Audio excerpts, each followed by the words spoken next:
today, an awful lot of people go and study computer science in college. And this, I think, is not really the right thing. Because what is, the thing that we realize is, computation and computational X is the big sort of paradigmatic thing of our time. And that's, all these different fields, X for archaeology, zoology, whatever it is. There's a computational version of those fields that is going to be the future of those fields. And that's the thing people should want to study because there's going to be low-hanging fruit to be picked, and it's really an exciting thing to do. But then people say, okay, I'm going to do, I'm not sure they say it properly, but what they should be saying is, I want to do computational X. What do I need to do to get to being able to do computational X? Well, they sort of say that implicitly, and then they say, well, I better study computer science in college, okay, which I think is crazy.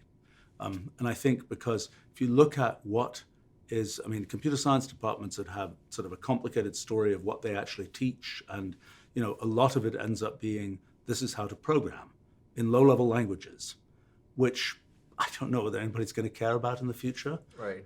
It's, when I first learned about computers, when I first used a computer back in 1973, I programmed in an assembly language.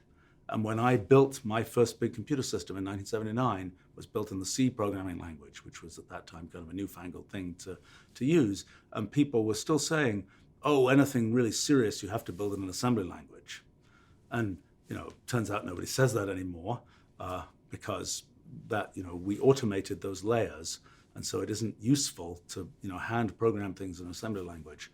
And I think, the thing that I've spent a large part of my life doing is trying to build sort of a higher level way of thinking about computation that doesn't require you to sort of be in the guts of the machine, programming the loop and saying this thing should be stored in memory in this place and so on. That is not something humans need to do, just as humans don't need to write assembly language. A large part of my life has been devoted to kind of building up this computational language that gets one away from that. And I think in terms of sort of the path of how do you get to computational X without going through sort of traditional computer science, this is a path that I've spent a lot of effort trying to enable. But how does that relate to kind of what people should study in college? Well, if you study computer science, a large part of what you're studying is a bunch of the past.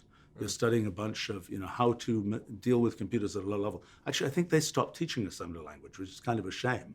But it's kind of a sign, because it's kind of like, well, there are these layers, and, the more and more gets automated, less and less is worth learning that way. So people, now in terms of computer science as a field that colleges teach, has various kinds of sort of application areas that have been bolted on to computer science as such, different ones in different schools, because they don't fit in any other department. That's sort of random. And if one of the, robotics is one that's often bolted on, computer security, cryptography, another bolt-on, machine learning is a sort of bolt-on, because it's like, what other department does it fit in? Even though the methods are much more like physics and things like that, or statistics. It's complicated. So, gosh, this is a complicated answer, isn't it? I